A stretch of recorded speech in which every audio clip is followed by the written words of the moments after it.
이 시간 말씀 나누기 전에 제가 한번 기도드리겠습니다. 살아계시고 역사하시는 좋으신 하나님 아버지, 오늘도 저희들이 영상을 통해서 우리 성도들과 함께 예배드립니다. 오늘 이 시간도 부족한 종에게는 작은 양식뿐이오니 사랑하시는 이들을 위하여 취하시고 축사하셔서 넉넉한 양식 되게 하여 주시옵소서. 이 시간을 주님께 의탁하며 예수님의 귀하신 이름으로 기도드립니다. 아멘. 네, 오늘 이 시간 마태복음 19장으로 왔습니다.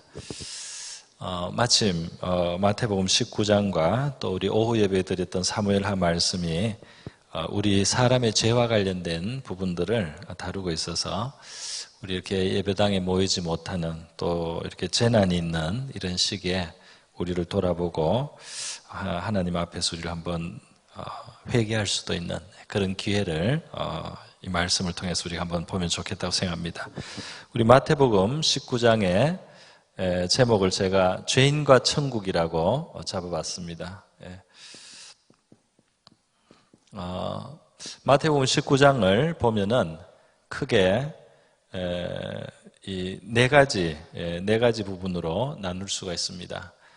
하나는 방금 우리가 봉독한 1절에서 2절까지의 내용입니다. 여기 보면은 예수님께서 많은 사람들을 치료하셨다 하는 짤막한 내용이 있습니다. 그리고 두 번째로는 좀 큰 내용이 있습니다. 큰 내용이 뭐냐 하면 바리새인들이 예수님께 와서 이 이혼에 대한 질문을 드리는 것입니다. 그래서 사람이 아내를, 그 당시에는 이혼은 주로 남자가 여자를 버리는 형태니까요. 어떤 이유가 있으면 아내를 버리는 것이 좋겠습니까? 옳습니까? 그러니까 이혼을 하되 합법적인 이혼은 어디까지가 합법적인 이혼이고, 우리가 합법적으로 어디까지 이혼할 수 있고, 어디 이상을 심하게 아내를 대하면 이제 그것은 잘못이 되겠습니까? 그렇게 이혼에 대해서 질문을 했을 때 예수님께서 설명을 해주셨어요. 창조의 원래 원리, 하나님께서 원래 짝지어 주신 것이기 때문에 사람이 나눌 수 없다, 그런 이야기를 하셨는데, 이 사람들은 이제 거기에 대해서 질문을 더 합니다. 자기들의 지식을 동원해서 질문을 하고 반론을 펴고, 예수님이 마침내 이 간음하는 것 외에 이혼한다는 것은 그것은 간음죄를 짓게 되는 것이고 또 자기도 범하는 것이 된다 하고 말씀해 주셨어요. 그랬더니 이것밖에는 이혼할 어떤 합당한 근거가 없습니까? 이유가 없습니까? 그러면 다른 이유로는 이혼을 못하고 아내를 못 쫓아낸다면 결혼을 안 하는 게 낫겠습니다. 예수님의 제자들이 옆에서 그렇게 거들었습니다. 그래서 예수님이 그 말씀을 듣고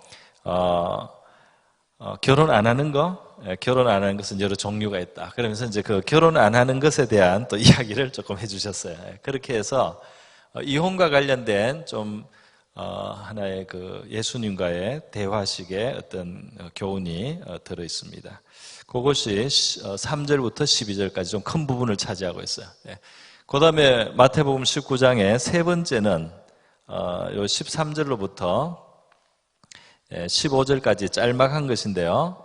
여기 뭐를 말하고 있느냐면 예수님이 어린아이들을 받아주시고 어린아이들을 금하는 제자들을 오히려 꾸짖고 또 어린아이들에게 안수해 주시는, 어린아이들을 받아주시는 그 예수님의 모습이 나와 있습니다. 짤막하게 나와 있어요. 그리고 다시 또 큰 이야기가 하나 더 나오고 있습니다. 여기 이제 마지막 절까지 되는 이야기인데요. 이것은 무슨 주제냐 하면 영생을 얻고 싶어하는 부자 청년이 있습니다. 부자 청년이 자기 딴에는 하나님의 율법을 다 지켰다고 생각하는 부자 청년이 있어요. 근데 이제 영생도 얻고 싶은데 영생이 지금 자기한테 있는지 없는 것 같아서 영생을 얻고 싶어서 예수님께 어떻게 해야지 내가 영생을 얻을 수 있습니까? 이렇게 하니까 예수님께서 거기에 대해서 이제 또 대답을 해주십니다. 뭐 계명을 지키라, 이런 계명을 이야기하고, 또 이제 청년은 나름대로 자기가 계명을 지켰다고 생각하고 그런 계명 다 지켰습니다. 뭐가 또 부족합니까? 이랬더니 예수님이 그 물질, 너는 보통 사람들보다 좀 특별하게 하나님하고 같이 가야 되겠다. 재물을 가난한 사람한테 나눠주고, 그리고 예수님을 지금 따라서 풀타임으로 선교사로 지금 헌신하라고, 예수님의 바로 동행하는 전도자가 되라고 이제 그렇게 말씀을 하셨어요. 그랬더니 부자 청년이 그 예수님의 말씀을 인해서 근심을 하고 그걸 따를 수가 없어서 돌아갔습니다. 근심을 하고. 그러면서 이 천국에 부자가 들어가는 것이 어렵다는 예수님의 말씀이 이제 이어집니다. 그리고 제자들은 놀랍니다. 부자는 복을 받고 하나님이 인정해 주신 사람이라고 당시 생각했는데, 부자가 천국에 못 가면 누가 천국에 갑니까? 이렇게 했을 때 예수님이 아주 중요한 이야기를 이제 하십니다. 그러면서 이 부자 청년의 그 예수님 앞에 영생을 구하는 이 질문과 함께 예수님이 천국에 들어갈 자격, 혹은 천국에 누가 갈 수 있느냐에 대한 설명을 이제 해주시는 거예요. 거기 보니까 예수님은 부자가 천국에 가는 것이 이 낙타가 바늘로 차라리 들어가는 것이, 바늘 귀로 들어가는 것이 부자가 하나님 나라에 들어가는 것보다 쉽다, 이런 말씀을 하고요. 예수님께서는 사람으로서는 이게 천국 들어가는 길이 할 수가 없다. 그런데 하나님으로 할 수 있다는 그런 말씀을 해주십니다. 그리고 조금 이야기가 더 진행이 되는데요. 대략 이렇습니다. 그래서 네 가지, 요 작은 것 두 가지, 짤막한 이야기 두 가지하고 좀 큼직한 이야기 두 가지로 이 마태복음 19장은 되어 있어요. 하나는 이혼에 대한 질문이고, 하나는 영생을 얻고 싶어하는 청년의 질문인데요. 그런데 우리가 이것을 깊이 들여다보면 참 흥미로운 것을 알 수 있습니다. 왜냐하면 여기 굉장히 중요한 공통점이 있기 때문이에요. 굉장히 중요한 공통점이 있고, 여기에 지금 치유, 예수님이 치유하시고 어린아이들을 용납하시고 기도해 주신 요거하고 이 전체는 제가 봤을 때 굉장히 짜임새가 있는 진리를 우리에게 전해주고 있다고 생각합니다. 그것이 이제 무엇인가요? 제가 한번 설명을 드려보려고 합니다. 여러분 보십시오. 어떻게 하면 내가 이혼을 정당하게 할 수 있습니까? 그 이혼이 어디까지 하나님이 용납하시겠습니까? 하고 나왔습니다. 그러니까 이혼은 하고 싶은데 하나님 앞에 옳은 사람으로 남고 싶은 겁니다. 그래서 그 선에서, 괜찮은 선에서, 하나님이 옳다고 하시는 선에서 내가 이혼을 하겠다, 그런 이야기예요.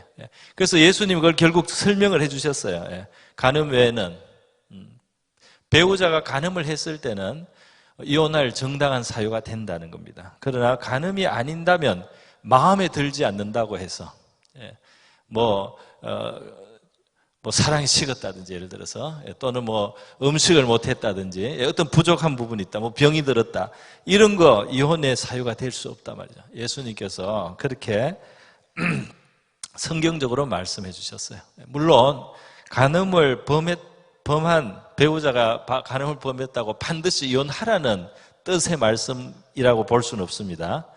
그것도 용서하는 경우를 하나님은 구약 성경에서 보여주셨기 때문에, 호세아 선지자에게 하나님은 바람을 핀 그 아내를 용서해서 다시 데려와서 살으라는 명령을 줬습니다. 그런데 이제 정당하기로 하면 간음을 했을 때는 정말 정당성은 있다 하는 말씀입니다.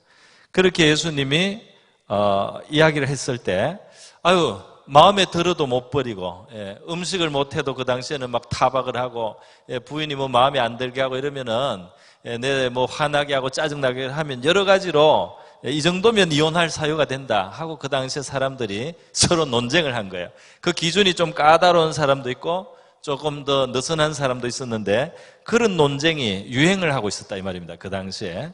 그래서 예수님 앞에 어디까지가 정말 정당하게 이혼을 할 수 있는 사유가 됩니까? 하고 물었던 거예요. 그런데 예수님이 이것은 하나님은 한 사람을 짓고 남자와 여자로 만드시고 이게 부모를 떠나서 아내와 합하여 그 둘이 한 몸이 될지니라 하나님이 짝지어 주신 것을 사람이 나눌 수 없다. 이렇게 굉장히 강하게 이 이혼에 대해서 부정적으로 예수님 말씀해 이 하나님의 짝지어 주신 것을 나누면 안 된다. 그랬을 때 이 사람들이 그 당시에 논쟁거리를 가지고 왔습니다. 뭐냐 하면 구약 율법 중에 보면 이혼 증서를 써주고 아내를 버리라는 그런 계명이 있습니다. 그런 거예요. 이혼 증서를 써주고 신명기 24장에 그런 게 있습니다. 그렇게 말씀했어요. 그러니까 모세를 통해서 주신 하나님의 율법에 여자를 이렇게 버릴 수 있는 정당한 그런 사례를 줬지 않습니까? 왜 그렇게 이혼을 강하게 예수님은 반대하십니까? 했더니 예수님의 대답이 굉장히 놀랍습니다. 뭐냐면 모세가 이 8절에 있습니다. 예수께서 이르시되 모세가 너희 마음의 완악함 때문에 아내 버림을 허락하였거니와 본래는 그렇지 아니하니라. 그러니까 원래는 이혼을 하면 안 되지만 하나님이 질서에서 짝지어 주고서 나누면 안 되지만 너들이 너무 악하기 때문에 만약에 그 하나님의 법을 지키겠다고 이 사람들이 이 남자가 부인을 버릴 마음을 갖고 이 아내를 박대하고 이 아내를 괴롭히고 이렇게 하는데 억지로 이것을 묶어 놓으면은 그 너희의 완악함 때문에 너무 이 큰 비극이 일어난다. 이 속에서 이 여자가 정신 이상이 되든지 정신병에 걸리든지 뭐 삶이 완전히 파괴되든지 인격이 망가지는데 그렇게 너들이 너무 악하니까 이혼을 해서는 안 되지만 하나님이 그래도 정서, 이혼 정서를 써서 아내를 내보낼 수 있도록 허락을 하신 것이다. 하나님이 그것이 옳기 때문이라기보다 너들이 너무 악하기 때문에 여자를 보호하기 위해서 이혼 정서를 줘서 적어도 이 여자가 간음죄 때문에 이혼을 당한다든지 아주 심각한 어떤 결함이 있어서 이혼을 당하는 것이 아니고 뭐 밥을 태웠다, 뭐 남편의 기분에 안 좋게 뭐 했다 이래가지고 이혼했다는 정서라도 가지고 있어야지.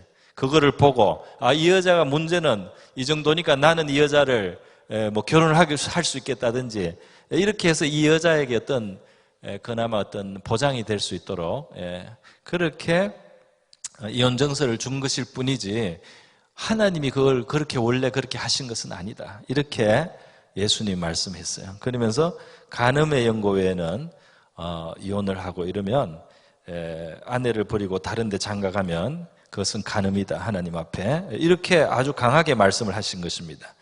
자, 여러분, 이렇게 예수님이 이혼에 대해서 가르쳐 주셨을 때 제자들이 이것을 듣고 예수님의 제자들도 그 시대에 남자 중심이고 조금 건수가 되면 여자를 버릴 수 있는 그런 문화에 익숙한 제자들이 그래서 그렇게 이혼을 하는 게 그렇게 어려운 일이라면 차라리 장가들지 않는 것이 좋겠습니다. 10절에 그렇게 말했죠. 그래서 오늘 우리가 봐도 조금 뜻밖의 예수님의 제자들의 말입니다. 그죠? 근데 이게 뭐냐 이게 이 결혼이라고 하는 것에 있어서 이혼하기가 까다롭다면 내가 마음대로 쉽게 좀 이혼을 할 수 없다면 차라리 결혼을 안 하겠다고 하는 끔찍한 이 자기중심성을 보여주는 겁니다.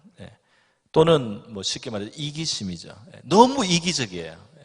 이 결혼이 참 사랑을 지향하고 참 사랑을 위한 어떤 두 사람의 결합이라기보다 내가 이만한 이유로 내 속이 좀 내 마음에 안 들고 내가 좀 이거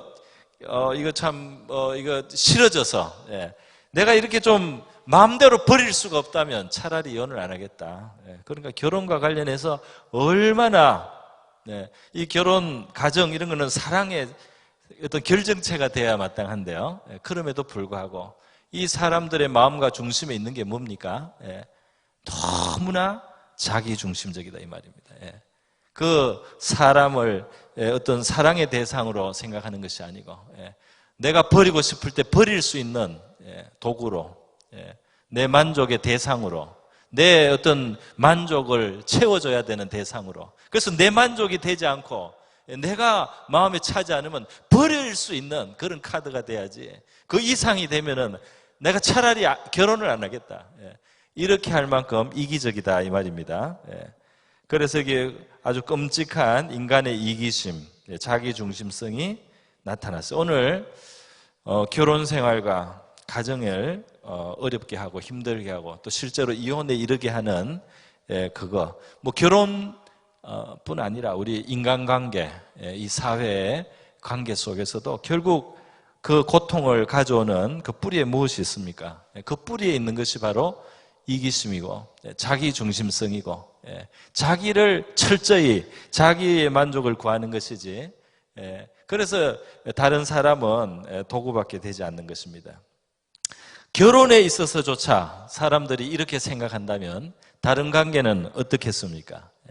그 한 가족이 되고 그 피를 서로 섞어서 말이죠. 새로운 생명이 탄생하고 사랑으로 기르고 세우고 사랑으로 충전시키고 살아갈 힘과 능력을 줘야 되는 가정조차도 그 가정을 대하는 또는 배우자를 대하는 자세 속에서 예수님의 제자라고 하는 사람들까지도 그 당시에 그러니까 신앙적으로 살려고 하는 사람이죠.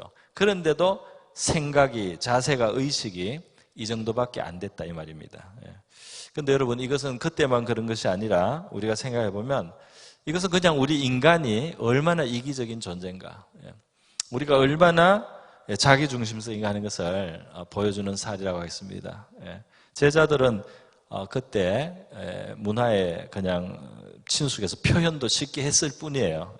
그러면 차라리 장가들지 않는 것이 좋겠습니다. 그렇게 한 겁니다. 자, 여러분, 그래서 이 이혼과 관련된 이 예수님과의 대화는 결국 뭘 드러냅니까? 우리의 죄를 드러내고 있어요. 제자를 포함해서, 바리새인을 포함해서, 그 당시 사람을 포함해서 바로 지금도 그때나 변함이 없는 우리 인간의 어떤 진면목입니다. 죄성이죠. 죄성, 죄란 무엇인가? 죄란 인간이 자기가 하나님 자리에 차지하고, 이 죄는 모든 것이 자기가 중심이 되고, 또 자기 만족만을 구하고, 그리고 참 어떤 사랑의 어떤 이타적인, 정말 위하고 대상을 아껴주고 배려해주고 하는 이런 것이 아닌 나를 위한, 이것이 바로 죄의 아주 뿌리에 있다고 할 수 있겠습니다. 그래서 결국 이 이혼 논쟁은 표면적으로는 결혼에 대한 가르침, 이혼에 대한 가르침을 주고 있지만 더 깊은 차원에서는 죄성을 드러냈단 말이에요. 우리가 어디에서부터 얼만큼까지 부패했는가. 더군다나 하나 더 여기서 생각할 점은 이겁니다. 제자들도 그렇고 바리새인도 그렇고 그들이 이만큼 이기적이고 자기중심적인 죄인이면서도 그들은 어떤 이유가 있으면 그 아내를 버리는 것이 옳으니까 하고 옳음에 대해서 물었다는 것입니다. 옳음에 대해서 물었다는 것은 뭘 말하느냐? 그들이 하나님 앞에 옳은 자이며 옳은 자로 계속 남아있고 싶어하고 그 옳은 자라는 그 자격을 계속 가지고 있고 싶어한다 이 말입니다. 그래서 그 범위 안에서 자기들이 버려서, 그 타당한 범위 안에서는 건수가 되면 버려서 자기들의 옳음을 잃지 않겠다 이 말입니다. 그러니까 뭐냐면 이렇게까지 이기적인 인간이 동시에 하나님 앞에서 옳은 자일 수 있다고 생각하고 옳은 자이기를 고집하고 옳은 자로 스스로 착각하는 그런 모습을 사실은 보여주고 있다고 할 수 있어요. 이것이 바로 이것까지도 포함해서 그 죄인됨의 모습을 보여주는 겁니다. 그렇게 이기적이고 자기중심성이면서도 옳은 자로 남고 싶어하고 또 옳은 자가 될 수도 있는 것처럼 착각하고 있는 이러한 모습, 이 자체도 정말 죄로 인한 어떤 모습이라고 할 수 있어요. 회개해야 될 인간이 옳음을 주장하고 싶어하는 바로 그런 모습까지 가지고 있습니다.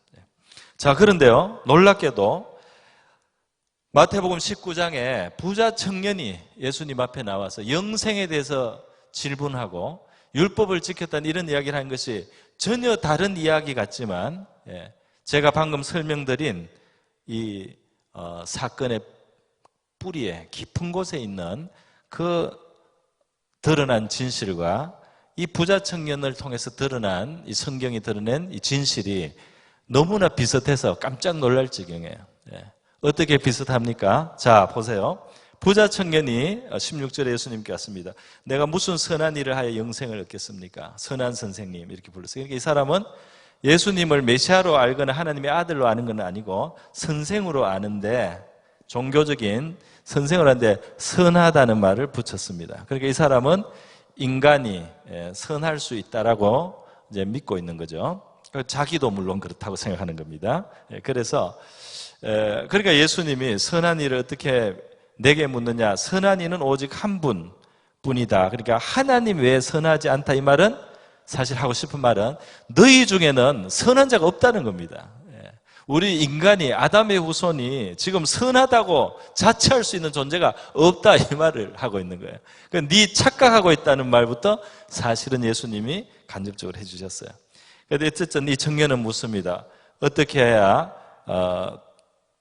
영생을 얻으리까? 그랬더니 예수님이 영생을 계명을 지켜라 그랬어요. 생명에 들어가면 계명을 지켜라.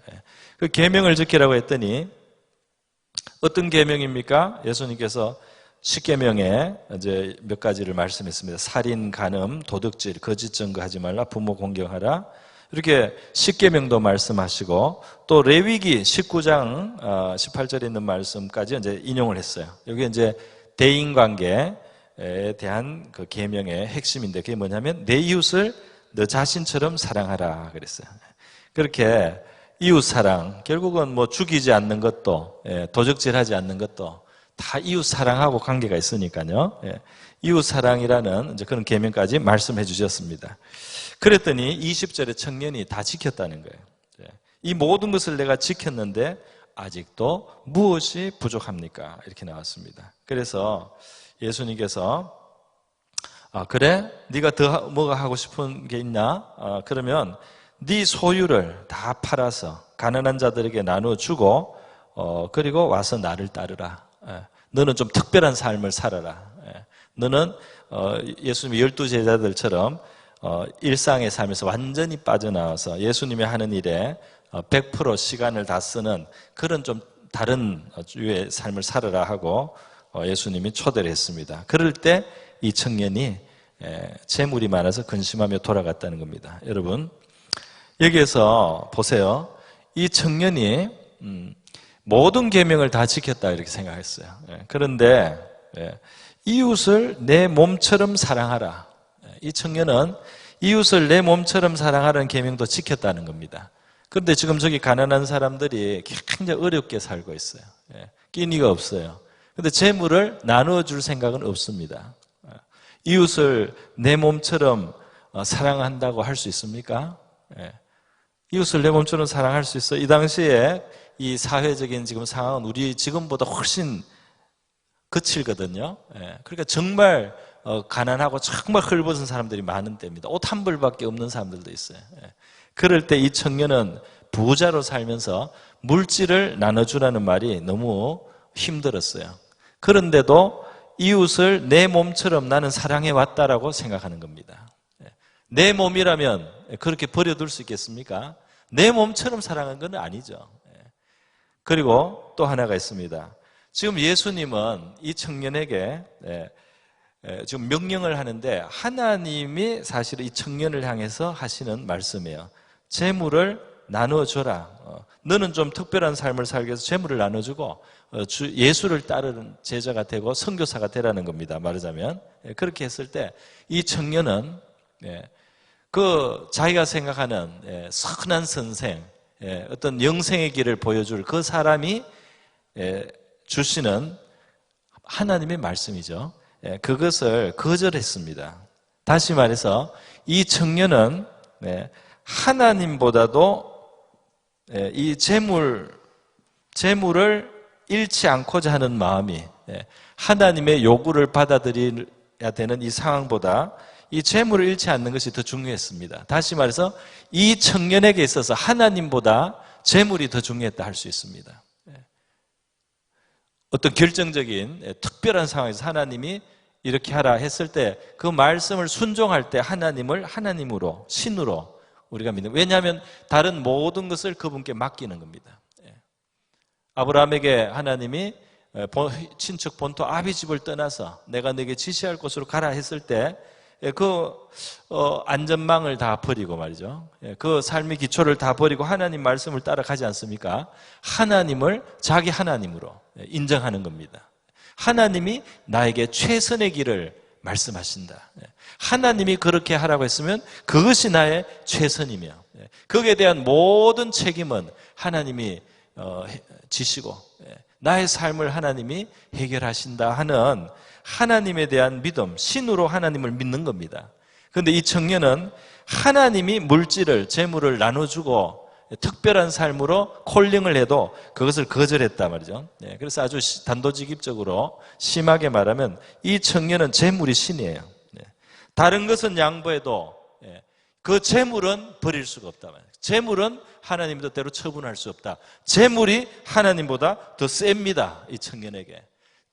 신을, 하나님을 참 신으로 섬기는 게 아니고 재물을 자기 신으로 섬기고 있어요. 1계명이죠. 1계명. 이 청년은 사실 그래서 1계명도 지키지 않는 거예요. 하나님이 말씀해도 안 되는 것이 있어요. 하나님보다 더 중요한 게 있다 이 말입니다.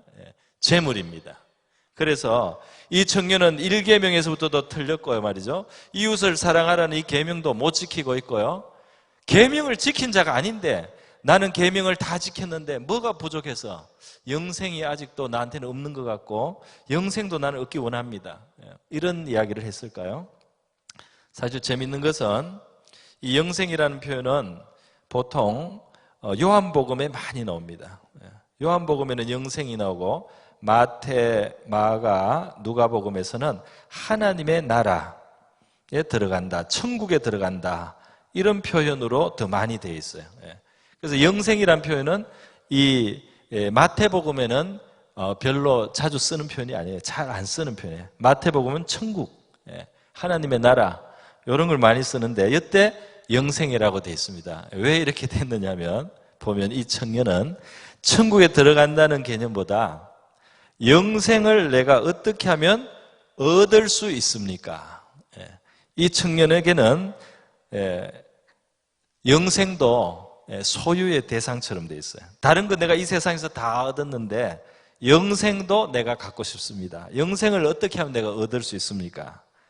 나는 선한 사람인데 내가 뭐 안 해, 내가 조금만 뭐 하면 더 영생을 얻을 것 같은데 뭘 하면 영생을 내 걸로 가질 수 있습니까? 하고 영생도 사실은 약간 소유적으로 접근을 하고 있는 것을 볼 수가 있어요. 하여튼 뭡니까 여러분? 이 부자 청년도 결국 자기 중심성을 가지고 있습니다. 상당히 기본 이 사회적인 기준에서 선하게 산 것 같아요. 큰 죄를 짓지 않고 사람들의 기준에서는 선하게 살았습니다. 그러나 깊은 차원에서 정말 더 본질적인 차원에서 그가 정말 하나님의 계명을 지키는 자냐 하면 지키는 자가 전혀 아닌 겁니다. 훨씬 미달됩니다. 그럼에도 불구하고 의롭다고 생각하고 영생을 쉽게 얻을 수 있는 데까지 와 있다고 스스로 착각을 하고 있었다는 것입니다. 그렇죠? 그런 의미에서 여러분 이 마태복음 19장 전체는 이혼이라는 주제 그리고 영생을 추구하는 부자 청년이라는 주제 두 가지 큰 주제가 있지만 똑같은 인간의 모습이에요. 자기 중심이에요. 그리고 참으로 하나님의 율법을 지키지 않습니다. 그럼에도 불구하고 여기에서도 자기가 옳다는 것을 놓지 않고 있어요. 여기서도 자기가 선하다는 것을 놓지 않고 있습니다. 그게 아닌데 말이죠. 옳지 않아요. 전혀 옳지 않습니다. 그리고 전혀 선한 것도 아닙니다. 선할 수도 없다는 거예요. 주님 말씀은.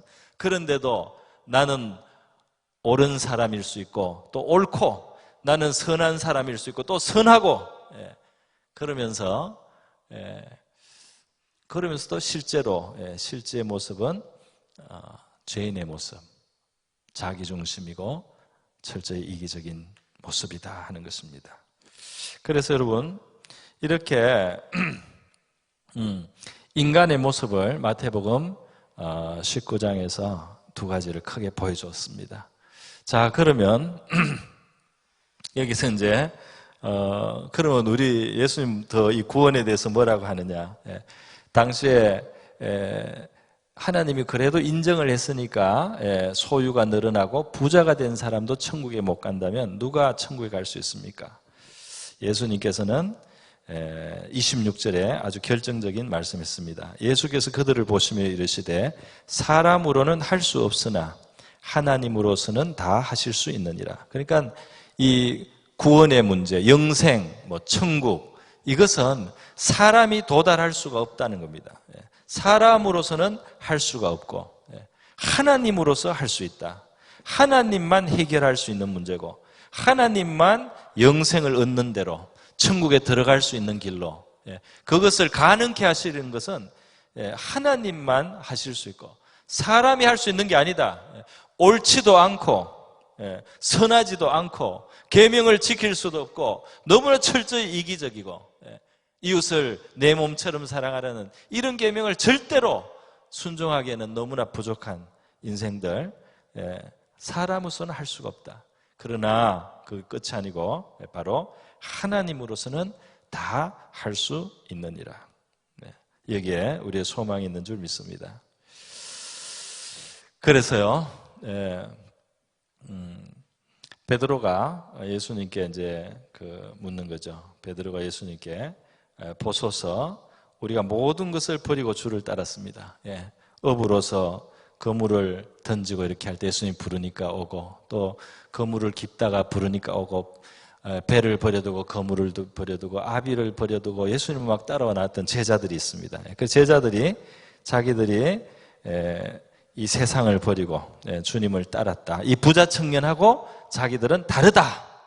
이 부자 청년은 버리고 쫓아갔는데 못 왔지만 자기들은 다 버리고 쫓았다. 자기들이 낫다라고 이제 말을 했어요.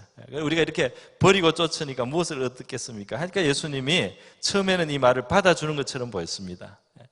너희가 이 세상의 것을 놓아버리고 그리고 주님 말씀을 순종하면 너희에게 영광의 보좌가 있게 될 것이고 너희가 높고 존귀하게 될 것이다. 이런 이제 약속의 말씀을 해 주셨지만 그거는 원리적으로 그렇고요. 지금 중요한 것은 뭐냐면 이 제자들의 착각을 또 깨트려 주셔야 되는 겁니다.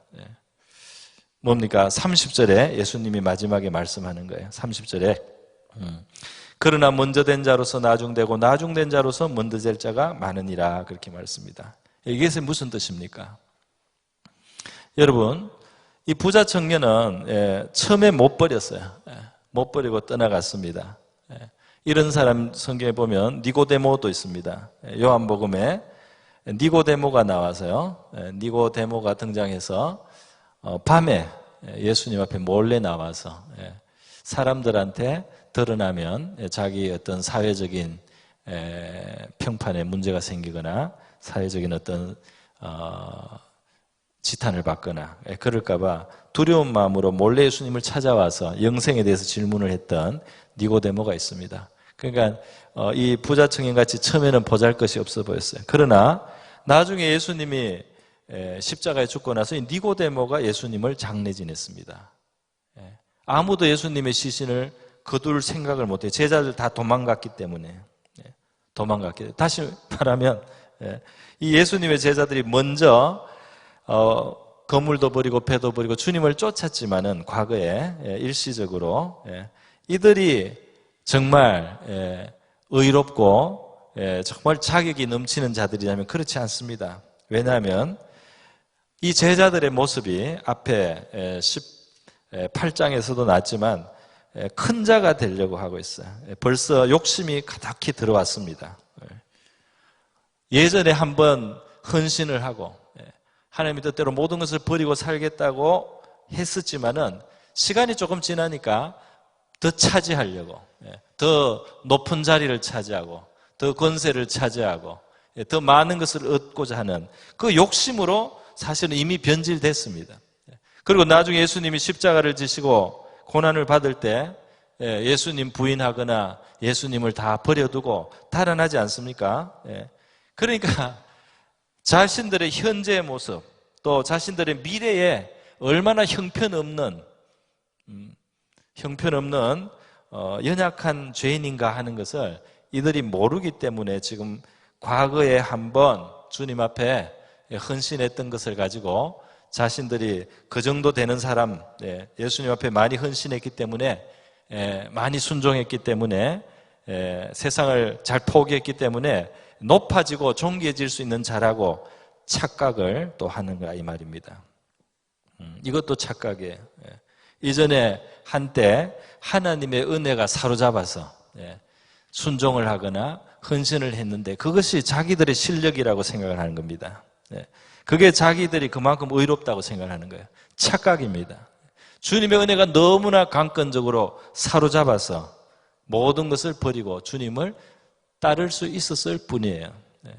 그러나 주님이 그런 식으로 이들을 사로잡아 가지 않으면 언제라도 헛된 꿈을 꾸고 욕심을 부리고 그리고 주님을 배반까지 할 수 있는 바로 그런 자들이 자기임을 이들이 모르고 있다 이 말입니다. 그러니까 여러분 오늘 마태복음 19장에서 보여주는 우리 인간의 모습은 이기적인 존재이며 자기 중심성에 가로차진 죄인이면서 거기에서 하나 더 보너스로 추가를 해서 그러면서도 착각에 빠져서 자기를 옳게 여기고 선하게 여기고 자기를 대단하게 여기고 마땅히 하늘나라에서 상을 받을 만한 존재로 엄청난 착각 속에 살아가는 죄인이라는 것을 보여주고 있다 이 말입니다. 그런 면에서 우리 자신과 우리 자신을 우리가 한번 생각해 볼 필요가 있겠습니다. 여러분, 이야기는 여기에서 그치지 않습니다. 제가 한 가지 생략을 하고 건너왔는데요.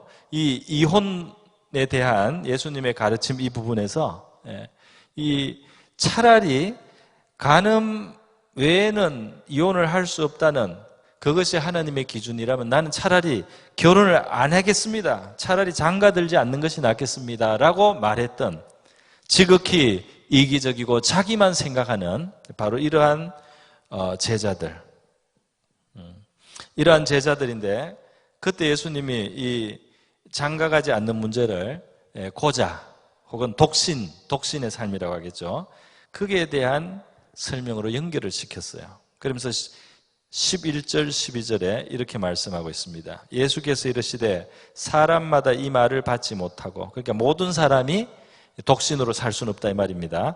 오직 타고난 자라야 할지니라. 그러니까 어떤 사람은 독신으로 사는 것이 적합한 그게 좀 타고난 사람도 있다는 것을 예수님이 인정을 하셨습니다. 그런데 12절에 어머니의 태로부터 된 고자도 있고 이건 정말 이제 태생적으로 혼자 살 수 있고 또 사는 것이 더 자연스러운 어머니 태로부터 독신으로 사는 것이 맞는 사람이 있다 이 말입니다.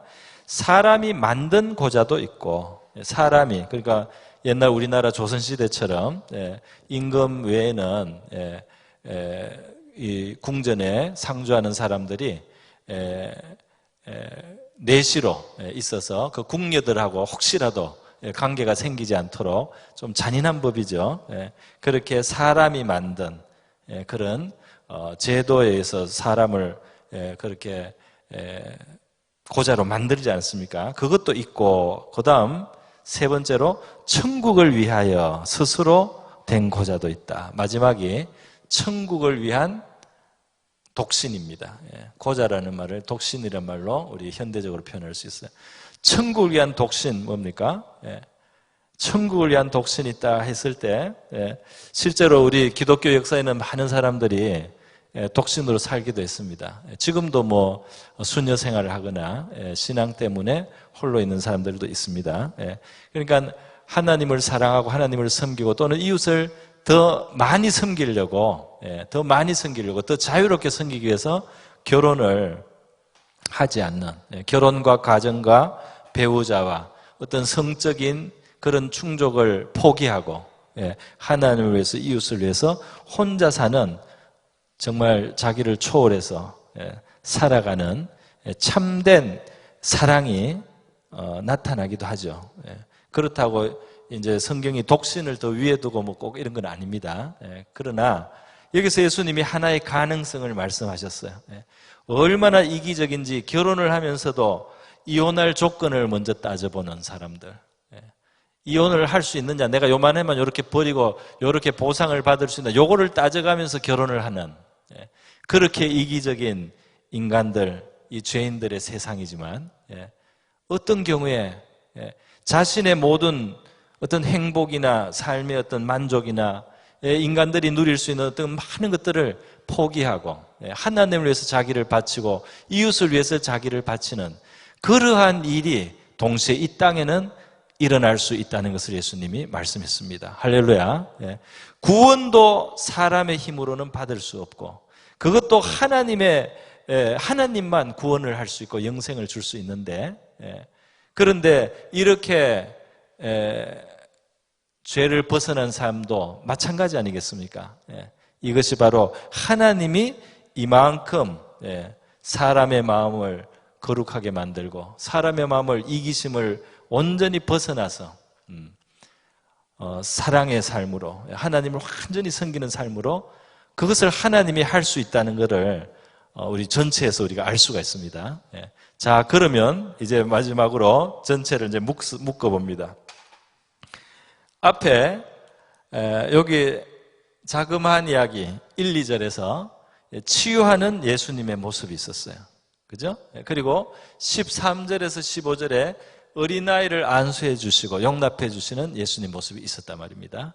이것은 어쩌다가 우연히 끼어들어간 이야기일까요?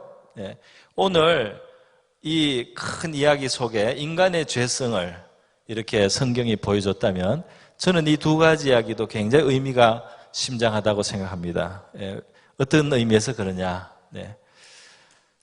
너무나 이기적인 우리 인간은 그러면서도 스스로 옳고 선하고 영생을 얻을 만하고 계명을 지킨다고 착각하고 살아가는, 바로 이렇게 진짜 가망이 없는 우리 인간, 죄로 정말 병들어 있는 우리입니다.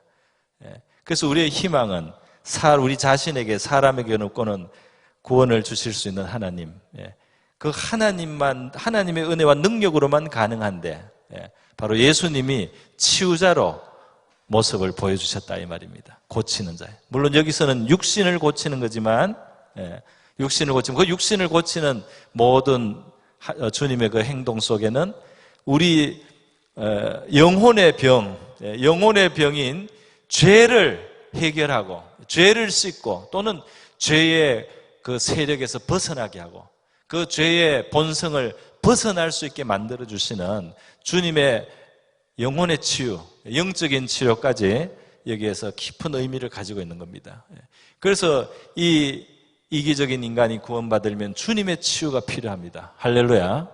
주님의 치유, 그 피를 흘리는, 그리고 우리의 삶을 인도하면서 우리에게 여러 가지를 경험하게 하면서 우리를 이 자아로부터, 이 단단한 이기심에서부터 깨어서 벗어나게 하시고 그렇게 만들어 가시는 치유자 예수님. 그리고 또 있습니다. 우리 애들같이 아직 철이 없고 부족하지만 그들을 용납해 주시고 그 안에 있는 작은 믿음을 귀하게 여겨주시고 안수해 주십니다. 제자들은 어린아이들을 용납 못해요. 가라는 거예요. 너 쓸데없다, 필요 없다, 도움도 안 된다, 시끄럽기만 하다. 그런데 예수님은 이 어린아이들을 환영하고 안수하시고 축복해 주시는 겁니다. 다시 말해서 여러분, 바로 이 주님의 모습이 저와 여러분에게 소망을 주는 줄 믿습니다. 바로 우리의 모습이에요. 우리의 모습, 치유를 필요로 하는 모습입니다. 그리고 우리는 너무 부족합니다. 정말 성가신 문제거리들이에요. 그러나 그것을 내쫓지 않고 그것을 배격하고 버리고 저버리지 않고 그것을 받아주고 그 안에 있는 작은 믿음을, 우리의 믿음을 보시고 우리를 받아주시고 그리고 기도해 주시는, 지금도 기도해 주시지 않습니까? 예수님 우리를, 정말 철딱선이 없는 우리를 안아주시고 용납하시고 기도해 주십니다. 할렐루야. 그래서 이렇게 이기적이고 이렇게 죄가 가득한 우리 인간들, 뭐 겉으로는 바리새인이고 계속 어떻게 옳으냐, 또 겉으로는 내가 뭐만 조금 더 하면 영생을 얻겠냐, 이렇게 의의 허영에 가득 차 있습니다. 의의 허영에 가득 차 있어요. 전혀 너무너무 부끄러운 존재이면서, 너무너무 하나님의 말씀에서 거리가 멀리 있으면서도 그것을 전혀 직시하지 않고 자기들이 얼마나 부끄러운지를 알지 못하는 바로 저와 여러분의 모습입니다. 여기에 소망은 우리 하나님밖에 없고요, 치료자이신 주님, 우리를 용납해 주고 지금도 우리를 위해서 기도해 주시는 예수님이 우리의 소망이요 또 우리의 구원이 되는 줄 믿습니다. 자, 오늘 제가 말씀을 대략 마쳤습니다. 오늘 같이 한번 기도하시고요. 한 주 동안 우리가 또 이러한 특별한 상황 속에서 사실 회개를 어떤 회개를 해야 되는가, 그런 고민도 하고, 우리가 우리의 죄에 대해서 어떻게 생각을 하고 어떤 성찰을 해야 되는가, 이런 생각을 하는데 마침 우리 본문이 인간의 죄에 대해서 이렇게 보여주고 있습니다. 그래서 우리 하나님 앞에 더 우리의 깊은 깨달음과 또 회개와 변화를 구하는 기도를 한번 할 수 있기를 바랍니다. 기도 제목을 드립니다.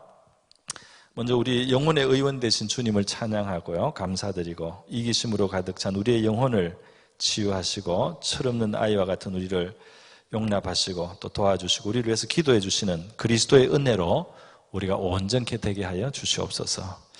그리고 두 번째로 우리의 깊은 이기심과 죄인됨을 정말 우리가 더 알고 우리의 삶 속에 정말 그런 것이 무엇인지를 깊이 우리가 깨닫고 회개할 수 있도록 도와주시고요, 우리의 이기심으로 말미암아 상처를 받은 우리의 가까이 있는 자들, 가족들과 또 우리 이웃 성도들이나 이웃들, 이 상처들 싸매어 주시기를 우리가 기도하고요, 우리가 주님의 사랑을 우리의 마음에 주셔서 우리 가정과 교회를 사랑으로 섬기는 그런 우리가 될 수 있도록, 하나님의 자녀답게 살아갈 수 있도록 기도하고요, 또 우리가 하나님 앞에 세 번째로 이렇게 착각하지 않고, 우리가 충분히 의로운 자라는 착각에 빠져 안주하지 않고 사실 우리로서는 천국에 자격이 없는 자임을 우리가 진실로 깨닫고 그리스도의 의, 하나님의 긍휼을 힘입어 구원받는 것을 우리가 정말 알고,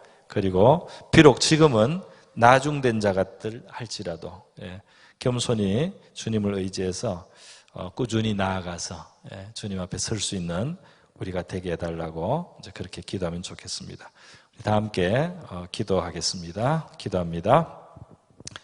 고마우신 하나님 아버지, 이 시간 우리 마태복음 19장의 말씀을 함께 나누었습니다. 이 말씀을 따라 기도하오니 먼저 우리의 영혼의 의원이 되신 주님을 우리가 찬양드리며 감사드립니다. 이기심으로 가득 찬 우리의 영혼을 치료해 주시고 철없는 아이와 같은 우리를 용납하시고 또 도와주시옵소서. 우리를 위해서 기도해 주시는 그리스도의 은혜가 우리를 온전케 하심을 믿사오니 우리를 도와주시옵소서. 주님, 우리의 또 깊은 이기심과 죄인됨을 깨닫고 진정한 회개를 할 수 있도록 도와주시기를 원합니다. 나의 이기심으로 말미암아 상처를 받은 우리의 가족들, 배우자, 자녀들, 또 우리 성도들과 이웃의 상처를 싸매게 하여 주시옵시고, 우리 주님의 사랑을 본받아 우리의 가정과 교회, 이웃을 섬기는 참 하나님의 자녀답게 우리를 이끌어 주시옵소서. 하나님 아버지, 우리 하나님 앞에 충분히 의로운 자라는 착각 속에 우리가 살아갈 때가 너무나 많습니다. 우리의 착각에서 깨어나게 도와주시옵시고, 우리 영생에 이르는 것, 또 천국에 들어갈 만한 자기에서 너무나 미달되는 우리에게 십자가에 피 흘리신 하나님의 아들이 우리에게 필요했다는 사실을 우리가 한시도 잊지 않게 하여 주시옵소서. 우리 그리스도의 의와 하나님의 긍휼을 힘입어 구원을 얻는 줄을 알기에, 비록 지금은 나중된 자의 모습이지만 겸손히 주님의 은혜를 의지하고 힘입어 꾸준히 믿음으로 나아가서 주님 앞에 설 수 있도록 우리를 도와주시옵소서. 고마우신 예수님 귀하신 이름으로 기도드리옵나이다. 아멘.